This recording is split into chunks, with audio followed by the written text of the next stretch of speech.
About 1 in 4 people will experience a mental disorder during their lifetime, but many will never receive treatment. Global mental health research is focused on how to increase access to mental health care in settings where there aren't enough specialists. This often means training primary care workers or other lay providers on how to deliver brief, structured interventions.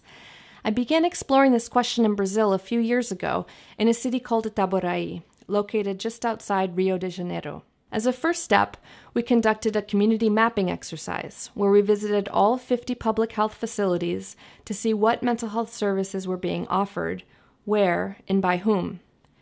We found that although there were more than 50 mental health specialists in the city, only one was based in a primary care clinic close to the community. So in 2016, we started asking health coordinators, primary care providers, and patients what they thought of the idea of training primary care workers to deliver one of the brief depression treatments recommended by the World Health Organization, known as interpersonal counseling, or IPC.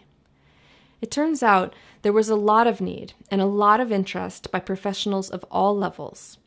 So we selected 3 pilot sites and offered a 1-week training on mental health and IPC, followed by weekly clinical supervision for 1 year. A princípio, eu achei que pelo fato de ser uma agente de saúde, eu não tinha a capacidade de estar fazendo esse curso, ou de até mesmo estar apresentando e estar trabalhando com, no caso, o usuário na saúde mental. Olha, antes da capacitação, a gente já fazia de uma certa maneira, porque a gente vai visitar o cadastrado, né? E agora a gente já tem uma ferramenta a mais. A gente sabe ouvir e escutar o cadastrado, né? E eu tive a oportunidade de participar desse curso, né, do AIP, que foi muito importante para mim quanto enfermeira na unidade, né? Porque através do curso a gente pôde se capacitar, né, para fazer esse acompanhamento com o paciente, né, em saúde mental. Quando eu comecei a fazer a capacitação, eu percebi logo que seria realmente uma grande ferramenta, algo para a gente utilizar em prol da comunidade e para diminuir o fluxo também de muitas pessoas que concorrem para hospitais e clínicas.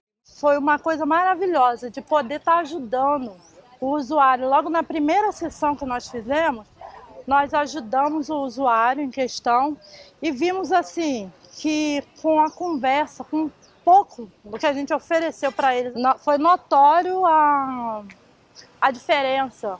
O aconselhamento interpessoal, eu vejo uma possibilidade de gradativamente a gente ter assim, um acompanhamento, um olhar, uma observação daquela pessoa que vai continuar residindo na comunidade.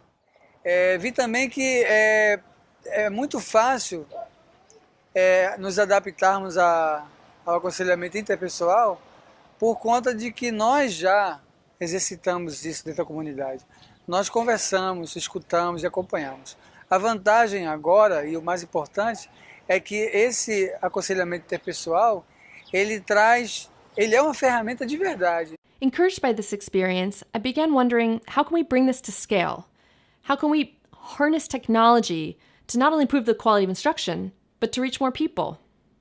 In 2018, I received a grant from Columbia University and Columbia Global Centers to create an interactive e-learning platform that would help teach much of the didactic content through interactive multimedia, mixed with in-person trainings to practice skills and get corrective feedback.